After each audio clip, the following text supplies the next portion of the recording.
So I think we're ready for day 13. Yeah, let's get set up for day 13 and then take a look at what the problem is. So source lib, right? Oh no, I don't do it that way. I do it source mod, right? Mod. There we go. All right. Before we do that, all right, Advent of Code 2016, day 13. A maze of twisty little passages. You arrive at the first floor of this new building to discover a much less welcoming environment than the shiny atrium of the last one. Instead, you are in a maze of twisty little cubicles, all alike. Did I say passages here? I'm too used to saying it that way.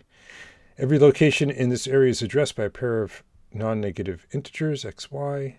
Each coordinate is either a wall or an open space. You can't move diagonally. It starts at 0, 0 and seems to extend infinitely towards positive x and y. Negative values are invalid as they represent the location outside the building.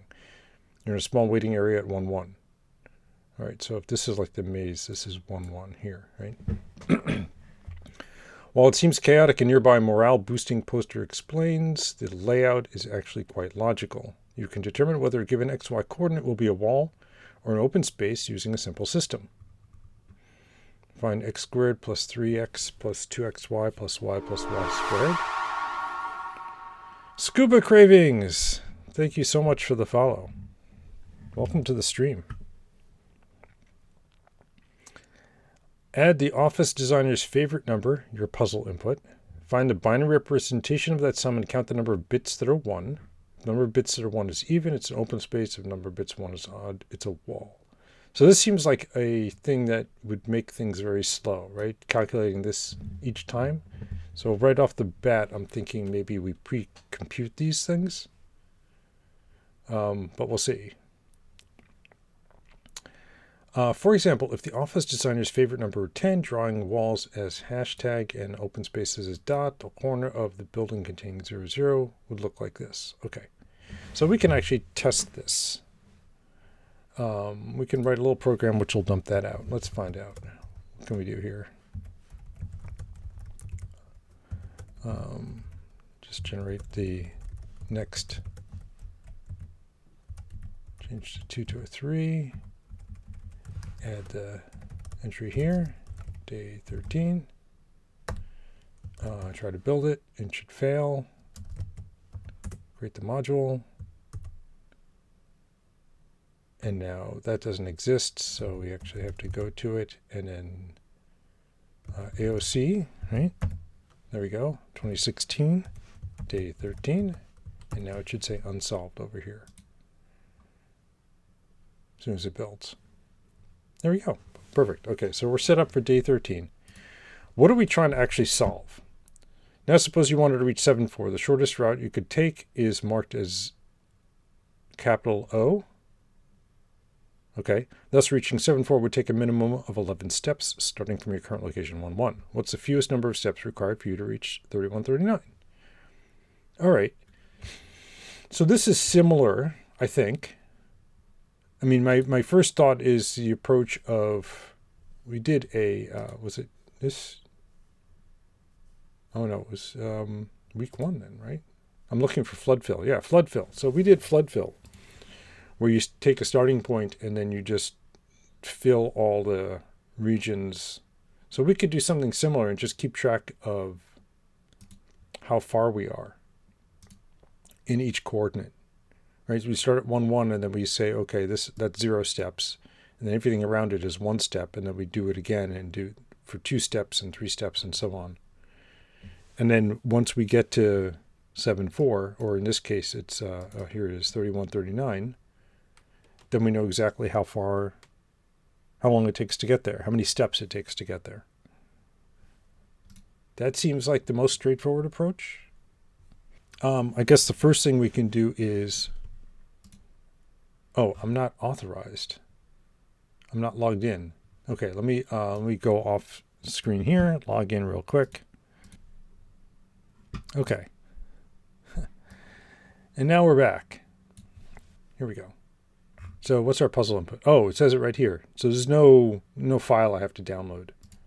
maybe we just make that a constant up here. Oh, that's right. We're going to actually be using 10 as our example, right? Where was it? Here is it. For example, if the office designer's favorite number were 10, then we're going to do that. Okay. Because we're adding in the office designer's favorite number. So what we could do is create a maze struct which contains just the office designer's favorite number. Should we do U32 or should we make it U64? Let's make it U64. No. Let's just call it that for now. And then we can say impl maze fn new num U64 self num. And then in here, parse doesn't really do anything. So what we can do now is calculate. And I can just put in the calculation here. Fn calc is wall at, and then we're going to just give it two numbers, the x and y. And it'll be a bool, right? Because that's all we care about. So we can say, calculate this first value here. X times x plus 3 times x plus 2 times x times y. I guess I could have just copy pasted it. Why? Let's do that just to make sure I don't make a mistake.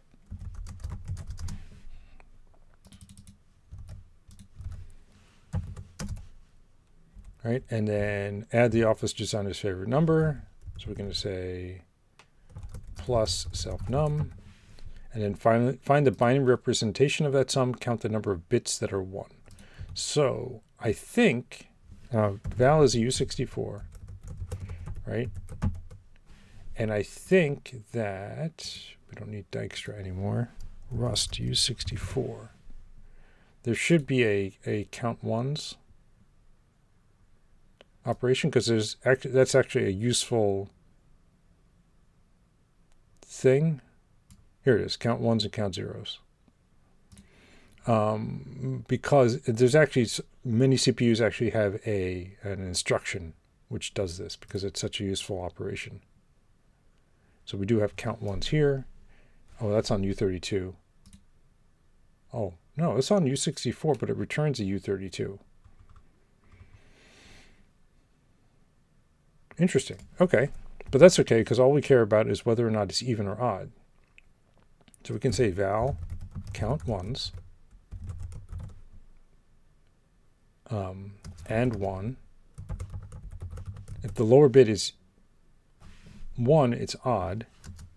If it's 0, it's even. So that's all we need to do, and that'll tell us whether or not there's a wall.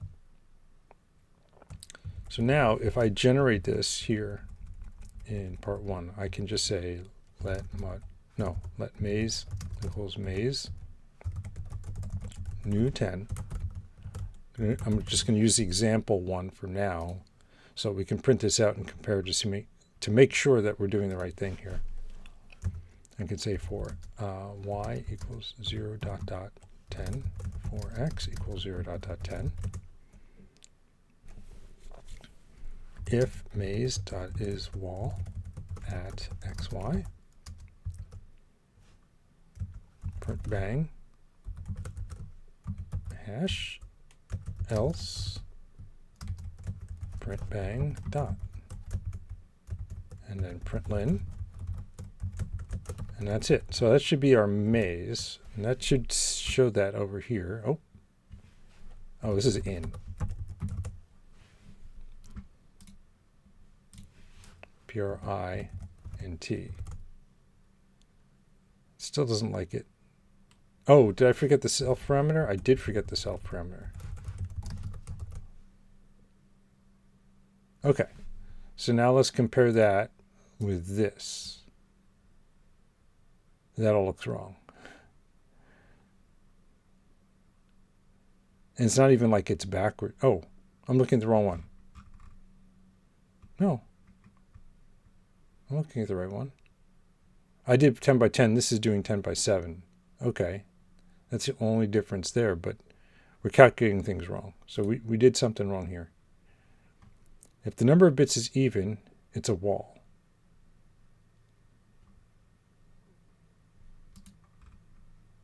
Find this, add the office designer's favorite number.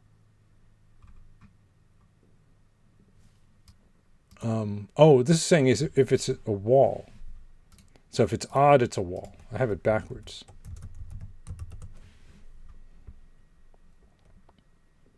Yeah, okay. That looks better, right?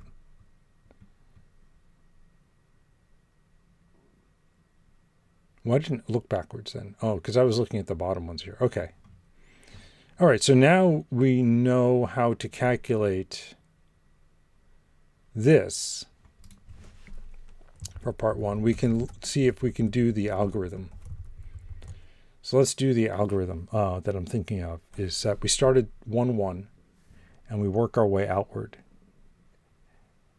So for each point we're at, we look at the 4 points around us. If they're open spaces, then we insert them on a stack of things to check. So we start off with a stack. All right, so we don't need this bit anymore. We do need the maze. But let's do this. So we're going to start with a stack. And then the first thing we're going to put on the stack is all the points. Well, we're going to put 0, 0 into our distance calculation. And for that we'll need a hash map.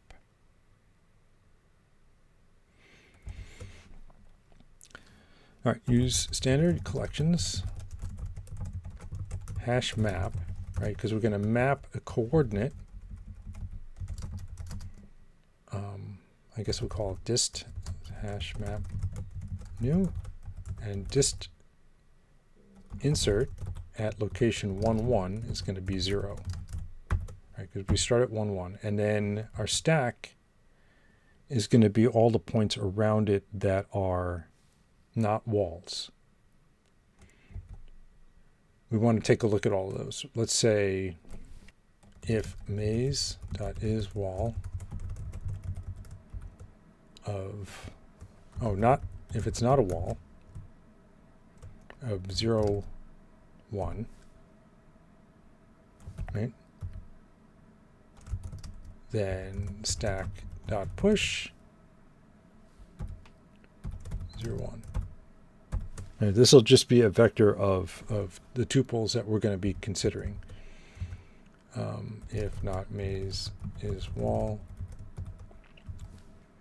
1, 0, stack.push 1, 0. This is actually a little sloppy. I wonder if we could just do this. Let's do this. Vecbang 0, 1, 1, 0, and then we can just check to see if we have a wall in there. 2, 1, and 1, 2. Those are the 4 coordinates that are around 1, 1, right? We have 0, 1, 1, 0. We have 2, 1, and 1, 2. And those are those 4 points around there. We still want to insert into the dist, and then we can start our loop. We could say while not stack is empty. We'll pop the top one off the stack. Stack dot pop. And then if it's a wall, if maze dot is wall at lock dot 0 lock dot 1. I guess we'll do XY coordinates and we continue. Oh, that's an option. Okay, let's unwrap it. I guess here then we can simplify it. Whenever we see this, we could say while sum lock equals stack pop. There. Yeah. So if it's a wall, then just ignore it. Otherwise, what we'll do is we look around the current location and see how far. What's the lowest surrounding entry in the maze, right? Because if we're here, we're considering this one. We look up and there's nothing there. We're going to look right and there's going to be the 0 there that we inserted over here, this 0. And so we know we're at least, we're minimum 1 away. So for any given point, we look at the 4 points around us, find the minimum point around us, and add 1 to that, and that'll be our coordinate. And then whenever we insert ourselves into the maze, or we update the maze with a value, then we want to insert all the points around us as ones to recheck to see if there's a shorter route. So it wasn't the flood fill one, it was a different one. Yeah, let's get rid of those. It's a different one. I forget which one it was now. Oh well. Okay. But let's not get distracted. So let's start with the minimum.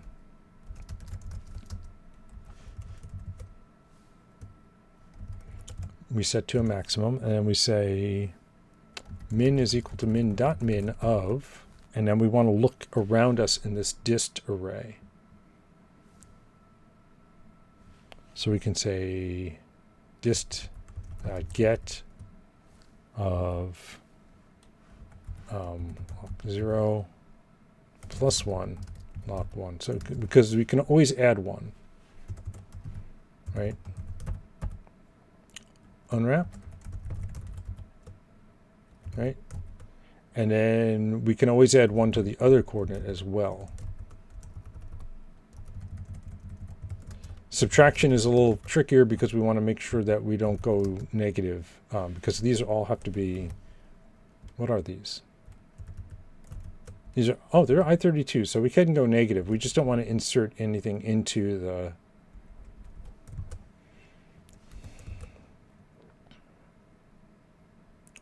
oh, I wonder if I should, oh, that's right, it's going to fail for all of these guys. We don't want to insert around us. What do we want to do? Oh, we can use the entry API. We can say entry of that, or insert I-32 max. Right? And we can do the same thing here. That way, we'll get the maximum entry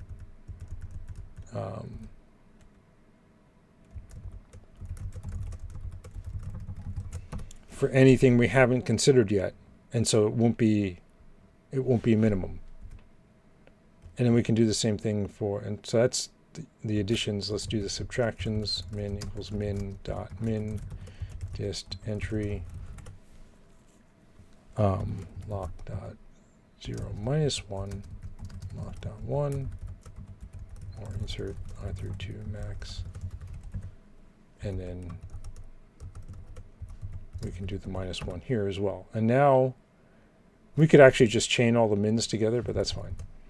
And now we're going to just say if, oh, we have to add 1 for our current location. And then we want to look at the current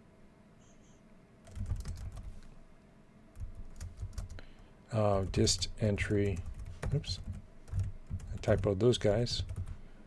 Lock, right? Or insert I-32 max. So we get whatever location we're currently looking at, and then that's an I-32. And then we can say if min is less than the current value. I put a star there because I saw an ampersand there. Then we're going to say current is equal to min. And now we want to push onto the stack all the new locations to look at. Except we don't want to go infinite. For our first example, we only go up to 7.4. For our thing here, we go up to 31.39. What would be a good maximum? I guess maybe 50? If lock.0 is less than 50, then we're going to say stack.push lock.0 plus 1, comma lock.1. And we do the same thing for this guy, except we add here, and then we have the same thing for subtraction. If lock.0 is greater than 0, stack.push lock.0 minus 1. And then if lock.1 is greater than 0, stack push lock.0 lock.1 minus 1.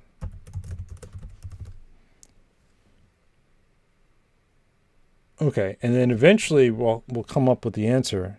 And all we care about right now is this 7.4. So that should be stored in just.get 7.4. Unwrap. All right, let's see what blows up.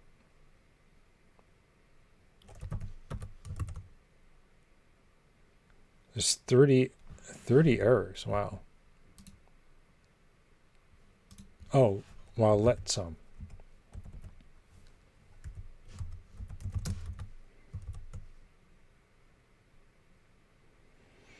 Expected tuple found a reference to a tuple. Okay. And it doesn't like these. It says mismatched types. Expected U64 found mute I32. Oh, right, because I did this as a U64 Mac, so this should be I32. Still doesn't like it. Oh, because I have to put stars there. Oops, didn't mean to do that. I was trying to hit Control V to put stars there. All right, we're getting closer. That doesn't need an ampersand. And then we panicked. Attempt to subtract with overflow on line 50. Colon 5 0. Oh wait, are these? Those are U64s. Weren't they I32s before? What did I do? What did I change? Now they're U64s. Can I change this to I32?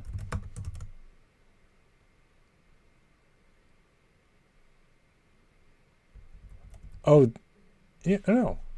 I did a stack pop. So these should all be... Oh, I see. I see what I did. These are expecting U64s up here. Let's see if we can get away with I32s. That means this has to be an I32. U64, I32. Okay. 11. Is 11 right?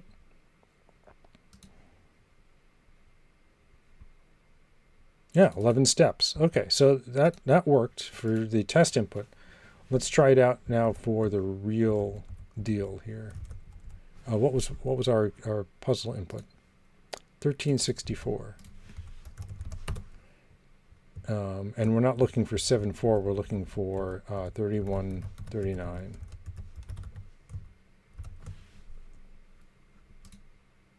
And it says 86 is the answer for that one.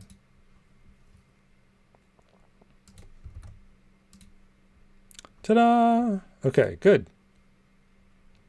So let's commit these. Cargo Clippy. Clippy have anything to say?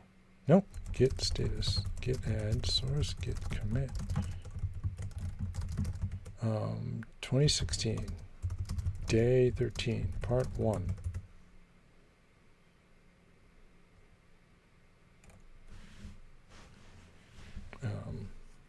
Should I grab this? Okay, so that was part 1.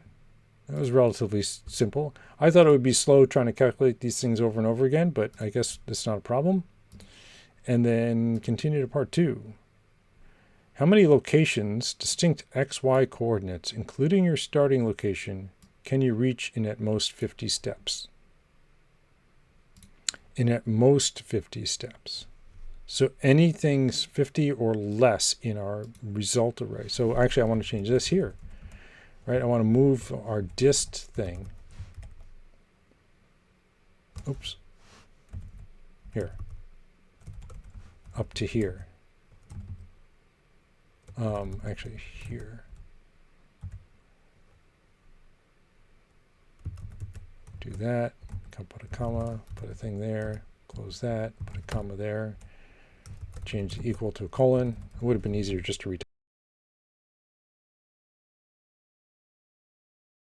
I32 like that. Oh, and then I have to change all these dist to self.dist.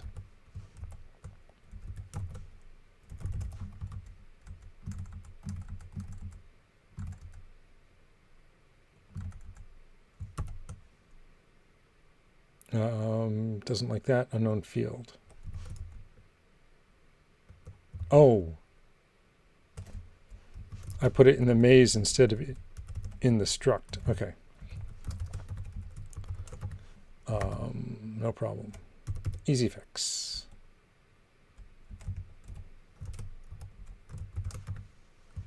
And then, is that all we need to do? It should still come with 86, and it does. And now, for part 2, we need to look through the dist array. There's a values, right? Rust hash map values. I think there's a like parse values or iter values or something like that.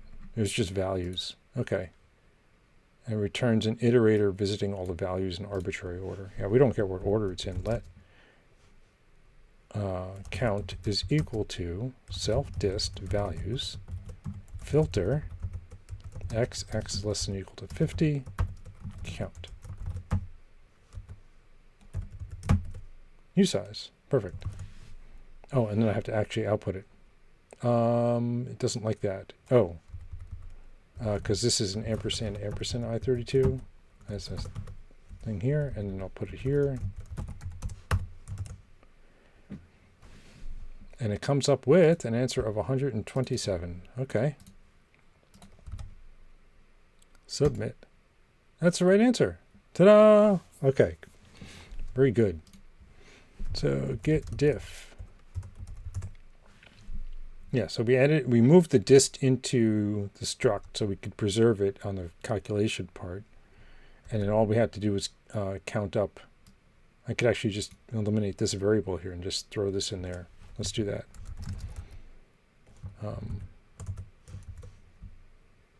There's no reason to have it separate like this.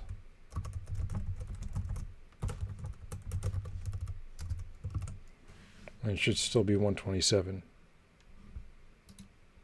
And it failed because I put a semi at the end and I keep doing that. There we go.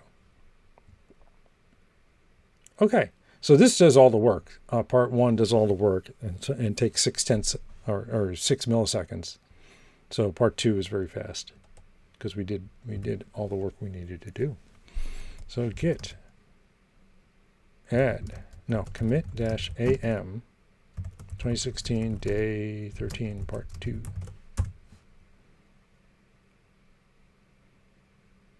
Done. All right. Should we move on?